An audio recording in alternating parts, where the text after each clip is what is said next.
할렐루야, 반갑습니다. 성막에 이어 또 5대 제사를 살펴볼 수 있게 되어서 우리 아버지 앞에 감사하고 또 함께 시청하는 모든 분들께도 감사하는 마음입니다. 앞으로 살펴보려고 하는 5대 제사는 4개의 중요한 내용이면서도 우리가 쉽게 접근할 수 없었던 그런 내용입니다. 항상 성경을 읽으면서도 그런 마음이 있었습니다.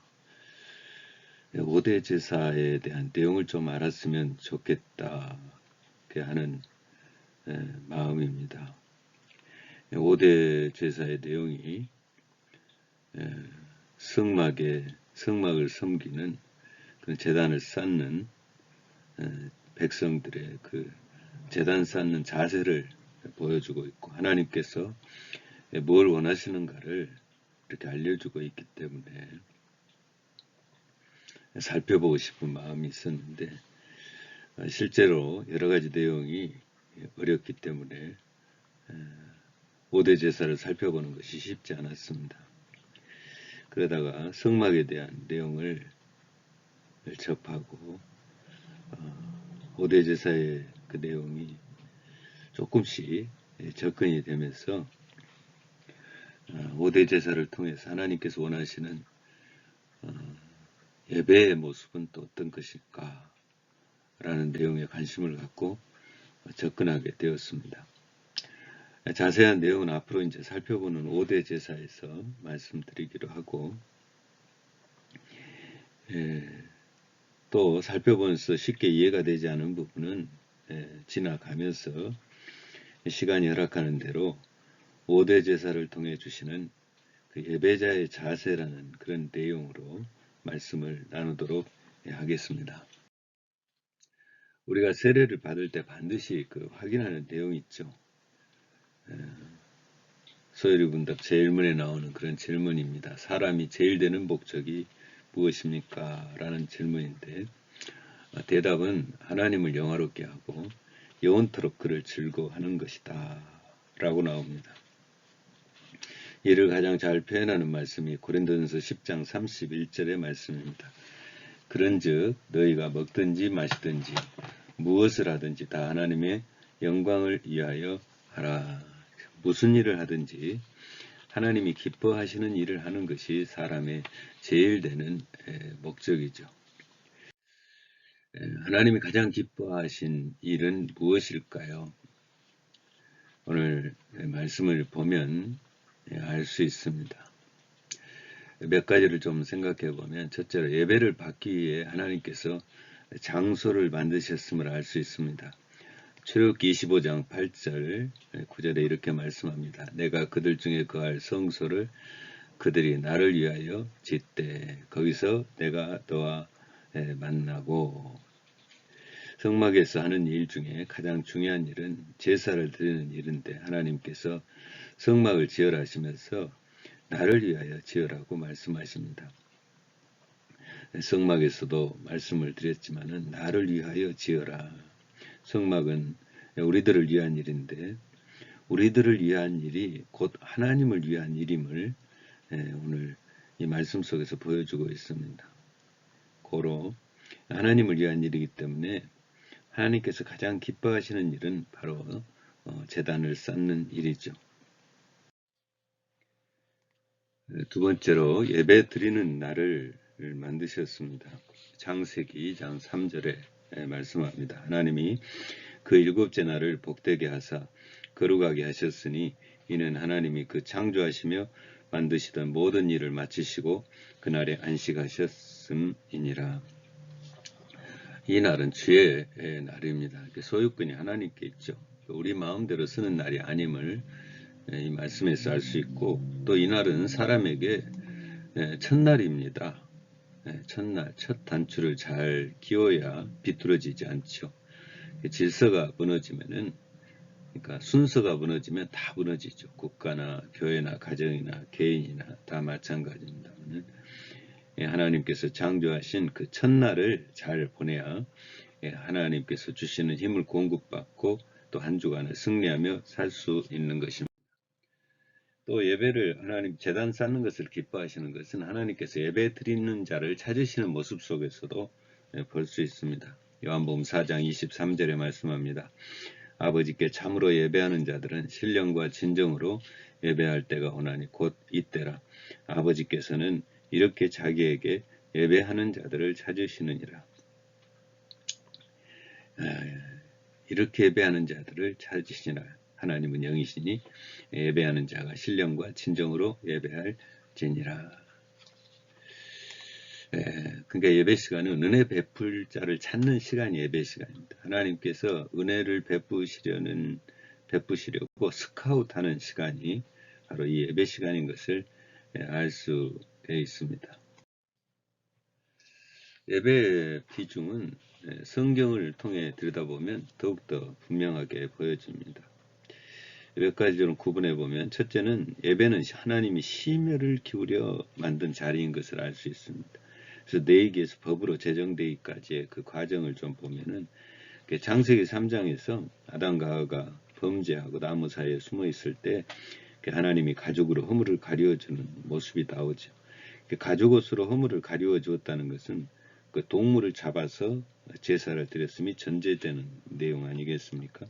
또 창세기 4장을 보면 아벨이 제사를 드리다가 하나님의 은혜를 체험하는 장면이 나오고, 창세기 8장에서 보면 노아가 홍수 끝나고 나서 땅에 발을 디디면서 결단의 번제를 드리는 장면이 나옵니다. 창세기 12장부터 이제 아브라함의 이야기가 나오는데, 그때 이 아브라함을 보면 가는 곳마다 제단을 쌓았습니다. 특히 15장, 창세기 15장 22장에서는 하나님께서 직접 아브라함에게 번제를 명령하시기도 하셨습니다. 창세기 35장, 야곱이 어려움에 처했을 때 하나님께서 직접 야곱에게 제단을 쌓으라고 말씀하시죠. 창세기 35장 1절에 이렇게 말씀합니다.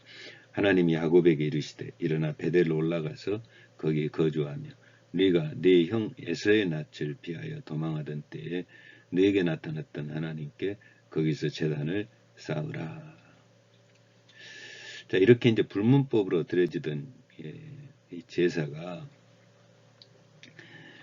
출애굽할 때 하나님께서 이제 출애굽기 3장 12절에 출애굽하신 목적을 말씀하시는 그런 장면 속에 또 제단이 나오고 있습니다.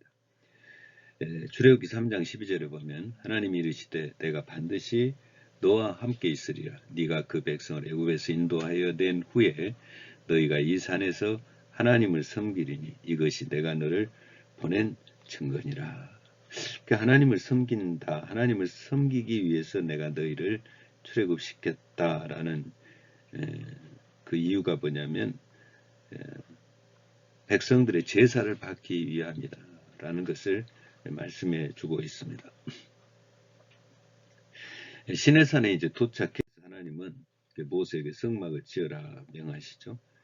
출애굽기 25장 8절 9절에 보면 내가 그들 중에 거할 성소를 그들이 나를 위하여 짓되라고 말씀하고 있습니다. 그러니까 하나님께서 그 온 마음과 온 정성을 다해서 이 제사법을 만들기까지 그 과정을 정성을 다하고 계신 것을 우리가 볼 수 있죠. 이 성막과 제사에 관한 분량을 장수로 한번 계산해 봤더니 출애굽기 25장에서 43장까지가 16장이고 또 레위기의 제사에 대한 내용이 27장이니까 도합해서 43장이 성막에서 제사를 드리는 내용으로 기록되어 있는 것을 보게 됩니다. 아주 많은 분량이죠. 마가복음이 이제 16장임을 생각해 본다면 성막과 제사에 대한 내용이 43장이나 되는 것은 하나님의 모든 관심이 제사에 있음을 알 수 있고 또 모든 제사에 대한 절차를 소중하게 여기심을 잘 알 수 있습니다. 하나님이 소중하게 여기시니 우리가 예배를 소홀히 여길 수가 없죠. 두 번째, 왜 그 예배의 자리가 소중한가? 하나님은 만남과 응답을 제단을 통해서 허락해 주시기 때문입니다.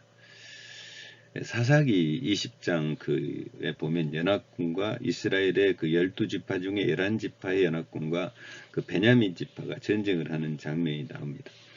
그 전쟁을 일으킨 그 이유는 베냐민 지파 사람들이 레위인의 첩을 폭행해가지고 죽이면서 화가 난 그 레위인이 죽은 첩의 시신을 토막내가지고 각 지파에 보냅니다. 그래서 베냐민을 제외한 지파에서 그 소식을 듣고 난리가 났습니다. 동족끼리 어떻게 이렇게 처참한 짓을 할 수 있는가. 그래가지고 이제 각 지파에서 사람을 작출해서 연합군을 형성하고 베냐민 지파와 이제 전쟁을 하게 되는데 연합군이 1차, 2차 전쟁에서 지게 됩니다. 참 이상한 일입니다. 연합군은 윤리적으로 또 명분상으로도 이 베냐민 지파와 싸움에 있어서 그 승리할 수밖에 없는 그런 싸움의 이유가 있습니다. 또 연합군은 각 지파에서 전쟁에 능한 용사들만 모였습니다.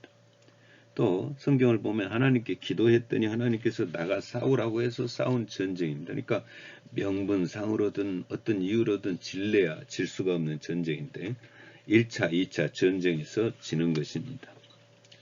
이유가 뭘까 고민하는데 누군가가 말합니다. 베델로 올라가서 번제와 화목제를 드리자. 그리고 백성들이 베델로 가서 번제와 화목제를 드리고 그리고 나가서 싸우면서 이제 대승을 거두게 됩니다. 사사기 20장 26절 27절은 승리의 원인을 이렇게 말합니다. 이에 온 이스라엘 자손 모든 백성이 올라가 베델에 이르러 울며 거기서 여호와 앞에 앉아서 그날이 저물도록 금식하고 번제와 화목제를 여호와 앞에 드리고 이스라엘 자손이 여호와께 물으니라. 그때에는 하나님의 언약궤가 거기 있고. 그러니까 이 말씀을 보면 1, 2차 전쟁에서 진 이유는 하나님 앞에 제단을 쌓지 않음에 있습니다. 문제가 있을 때 우리가 기억할 하나님의 방식입니다. 내 힘과 능력이 우선이 아니라 제단 쌓는 것이 우선입니다. 내 힘으로 하는 게 아닙니다. 내 능력으로 하는 게 아닙니다. 하나님의 도와주실 때에 승리가 있는 것이 하나님의 백성들의 삶입니다. 제사를 말하면서 다윗의 이야기를 안 할 수가 없습니다. 다윗의 노년에 신하들조차 반대한 인구조사를 합니다. 신하 중에 군대 장관 요압이 말합니다. 왕이여 어찌하여 이런 일을 기뻐하시나이까. 왕의 하나님 여호와께서 100배나 더하게 하시지 않았습니까?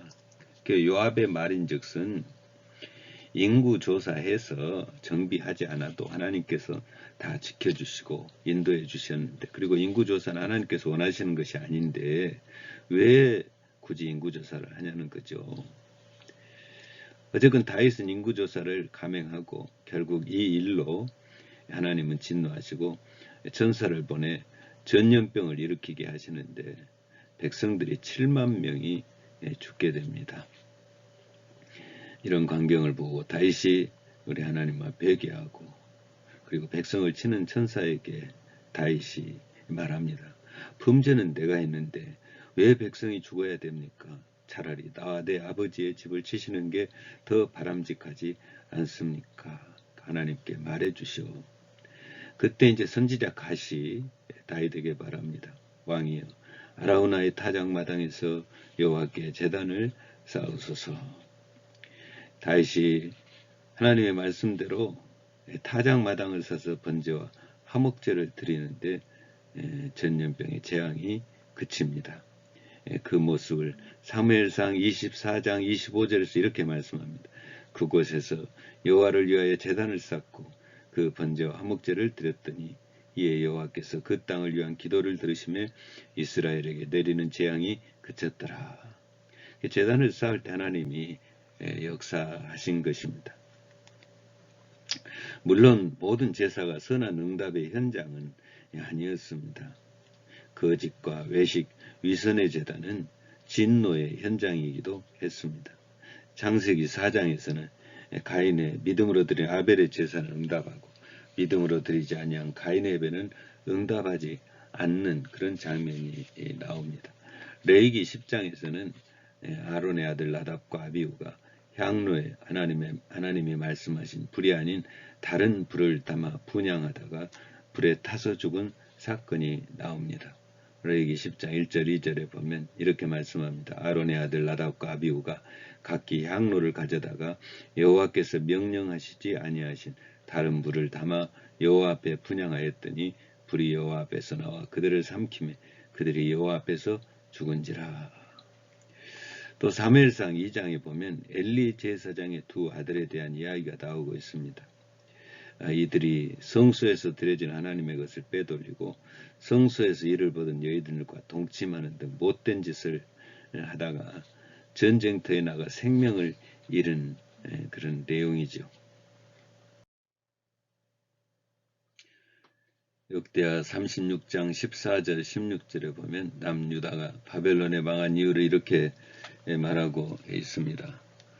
모든 제사장들의 우두머리들과 백성도 크게 범죄하여 이방 모든 가증한 일을 따라서 여호와께서 예루살렘에 거룩하게 두신 그의 전을 더럽게 하였으며 그 조상들의 하나님 여호와께서 부지런히 그의 사신들을 그 백성에게 보내어 이르셨으나 그의 백성이 하나님의 사신들을 비웃고 그의 말씀을 멸시하며 그의 선자를 욕하여 여호와의 진노를 그의 백성에게 미치게 하여 회복할 수 없게 하였으므로 망한 이유가 이방신을 섬기면서 하나님의 제단을 더럽히고 또 선지자의 말씀을 멸시하고 욕하는 데서 찾고 있습니다. 구약의 마지막 책인 말라기에서는 더 심각한 말씀을 하십니다. 말라기 1장 8절에 말씀합니다. 만군의 여호와가 이르노라 너희가 눈 먼 희생으로 드리는 것이 어찌 악하지 아니하며 저는 그 병든 것으로 드리는 것이 어찌 악하지 아니하며 이제 그것을 너희 총독에게 드려보라. 그가 너를 기뻐하겠느냐? 너를 받아주겠느냐? 그리고 나중에 가서 10절에서는 차라리 성전문을 닫을 자가 있었으면 좋겠다라고 말씀합니다. 제사의 모습 속에 하나님이 응답하시냐 안 하시냐의 문제가 결정되고 있습니다. 이스라엘 백성의 흥망성쇠가 결정되고 있죠. 그러니 예배의 자리가 소중합니다. 정말 소중합니다. 형식적인 자리가 아닙니다. 대충 시간 때우는 그런 자리도 아닙니다. 그리고 준비 없이 예물 드리는 자리도 아닙니다.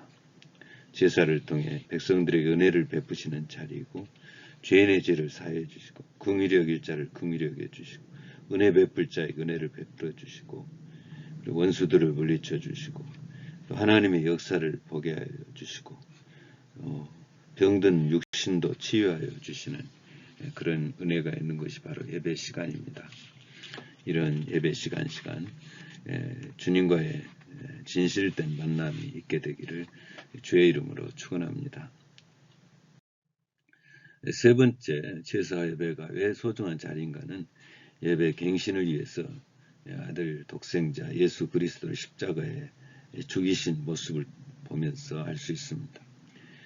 구약의 마지막 책인 그 말라기를 보면 하나님이 성전에서 위선과 가식과 거짓으로 가득 찬 자들이 제단을 쌓는 모습을 보고 진통해 하시는 모습이 나옵니다. 말라기 1장 9절 10절에 이렇게 말씀합니다. 만군의 여호와가 이르노라 너희는 나 하나님께 은혜를 구하기를 우리를 긍휼히 여기소서 하여보라. 너희가 이같이 행하였으니 내가 너희 중 하나인들 받겠느냐. 만군의 여호와가 이르노라 너희가 내 단위에 헛되이 불사르지 못하게 하기 위하여 너희 중에 성전 문을 닫을 자가 있었으면 좋겠도다. 내가 너희를 기뻐하지 아니하며 너희 손으로 드리는 것을 받지도 아니하리라. 차라리 성전 문을 닫을 자가 있으면 좋겠도다. 이 말씀은 정말 엉망으로 제단을 쌓는 백성들을 보시고 하나님께서 극도로 상하신 그런 마음입니다. 하나님이 심혈을 기울여서 만든 그런 제사제수를 하나님 스스로 없애버리시지는 못하시겠고 차라리 누군가가 성전 문을 닫아버렸으면 하시는 마음입니다. 말라기까지 오는 동안 하나님께서 많은 설득을 하셨죠. 선지자들을 보내 설득과 책망을 교차하면서 고쳐보려 하셨죠. 북이스라엘의 그 제단을 회복하시려고 당대의 강한 권능과 이적을 행사한 엘리사를 파송했습니다. 또 아모스 선지자를 파송했습니다. 그래서 아모스를 통해서 양식이 떨어진 것은 너희가 내게로 돌아오지 않았기 때문이고 병충해가 임하면서 열매를 따먹지 못한 것도 너희가 내게로 돌아오지 아니했기 때문이더라고 경고했음에도 불구하고 그들은 돌아오지 않았습니다. 호세아 선지자를 보내서 설득과 회개를 촉구합니다. 호세아 6장 1절 2절 3절까지 보게 되면 이렇게 말씀합니다. 오라 우리가 여호와께로 돌아가자. 여호와께서 우리를 찢으셨으나 도로 낫게 하실 것이요 우리를 치셨으나 싸매어 주실 것입니다. 여호와께서 이틀 후에 우리를 살리시며 셋째 날에 우리를 일으키시리니 우리가 그의 앞에서 살리라. 그럼 우리가 여호와를 알자. 힘써 여호와를 알자. 그의 나타나심은 새벽빛같이 어김없나니 비와 같이 땅을 적시는 늦은 비와같이 우리에게 임하시리라 하시니라. 얼마나 좋은 기회를 제공하고 계십니까? 돌아오면 됩니다. 회개하고 돌아오면 찢은 것도 싸매어 주신다는 약속입니다. 이틀 후에 다시 살리시고 셋째 날에 일으키시라는 약속입니다. 그러니 여호와를 힘써 알아야 된다는데 북이스라엘 백성들이 이 말을 듣지도 않고 돌아서지도 않습니다. 북쪽뿐만 아니라 남유다도 마찬가지입니다. 하나님께서 남쪽 제단을 회복하시려고 많은 선지자들을 보내셨죠. 요엘, 이사야, 미가, 하박국, 스바냐, 에레미야와 같은 많은 선지자들을 보내셨습니다. 이사야 선지자는 이사야서 1장에 책망과 설득을 선포하고 있습니다. 소는 그 인자를 알고 나귀는 그 주인의 구유를 알건만은 이스라엘은 알지 못하고 나의 백성은 깨닫지 못하는도다 하셨도다. 슬프다. 범죄한 나라여 허물진 백성이요 행악의 종자요 행위가 부패한 자식이로다. 그들이 여호와를 버리며 이스라엘의 거룩하신 일을 만홀히 여겨 멀리하고 물러갔도다. 이선과 거짓의 재단을 책망하신 하나님. 이사야 1장 11절 12절에서 여호와께서 말씀하시되 너희의 무수한 재물이 내게 무엇이 유익하냐. 나는 순양의 번제와 살찐 짐승의 기름에 배불렀고 나는 소송하지는 어린 양이나 순념소의 피를 기뻐하지 아니하노라. 너희가 내 앞에 보이로니 이것을 누가 너희에게 요구하였느냐. 내 마당만 밟을 뿐이니라. 참 안타까운 마음입니다. 안타까운 모습입니다. 하나님이 책망과 함께 다시 기회를 주십니다. 이사야 1장 18절에 하나님께서 그 백성들에게 회개의 자료 나올 것을 말씀하시죠. 여호와께서 말씀하시되 오라 우리가 서로 변론하자. 너희의 죄가 주홍 같을지라도 눈과 같이 휘어질 것이요 진홍같이 붉을지라도 양털같이 희게 되리라. 그러나 구약이 끝날 때쯤에서는 제사장도 썩을 대로 썩어버렸습니다. 제사장직을 돈으로 사고 팔았습니다. 제사장이 돈을 벌기에 하나님 앞에 드려야 될 재물을 가지고 장사를 합니다. 있어서는 안 될 일들이 발생하고 말았습니다. 다 타락해도 결코 타락해서는 안 되는 제사장들이 타락했습니다. 다 무너져도 제사 제도만큼은 살아있어야 회복을 소망하고 미래를 기약할 수 있는데 제사 제도마저 무너져 버린 것입니다. 말라기서를 끝으로 오랜 동안 하나님은 아무 말씀도 하지 않으셨습니다. 마음이 몹시 상하신 것이죠. 이때부터 심판에 대한 고민이 시작되신 것입니다. 제사가 우상과 형식으로 포장되고 있는 것은 하나님의 이름에 먹칠을 당하고 계신 것입니다.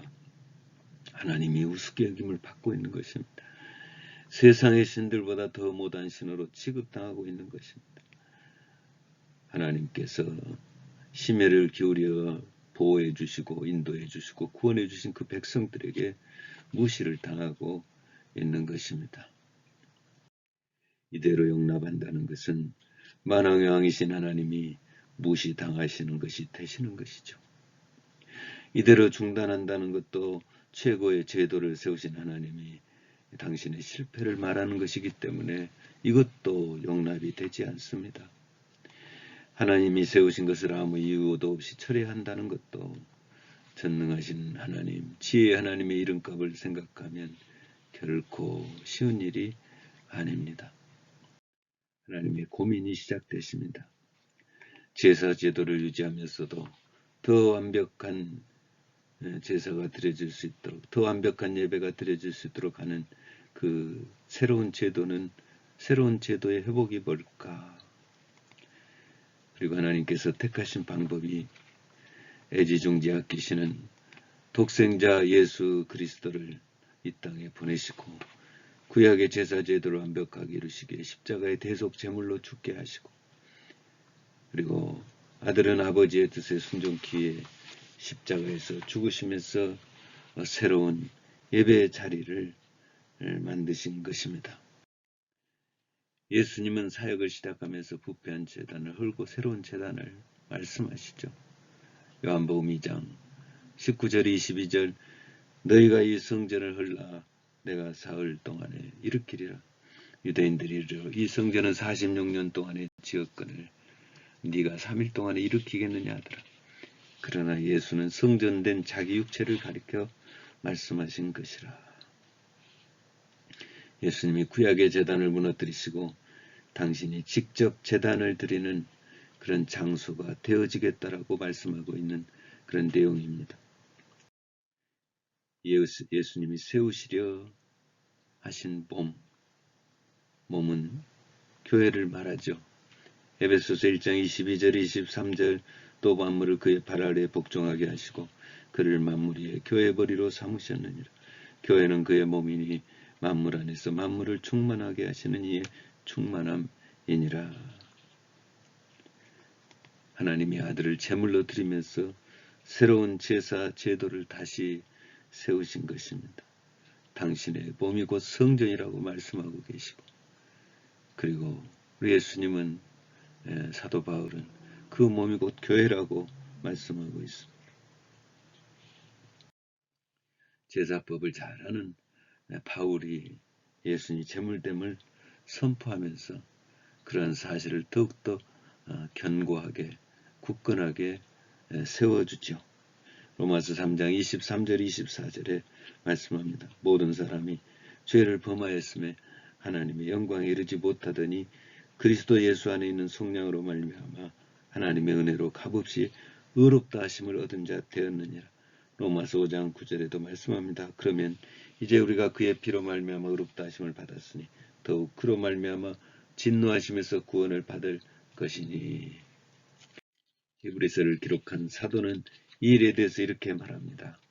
그러므로 형제들아 우리가 예수의 피를 힘입어 성소에 들어갈 담력을 얻었나니 그 길은 우리를 위하여 휘장 가운데로 열어놓으신 새로운 산 길이요 휘장은 곧 그의 육체니라.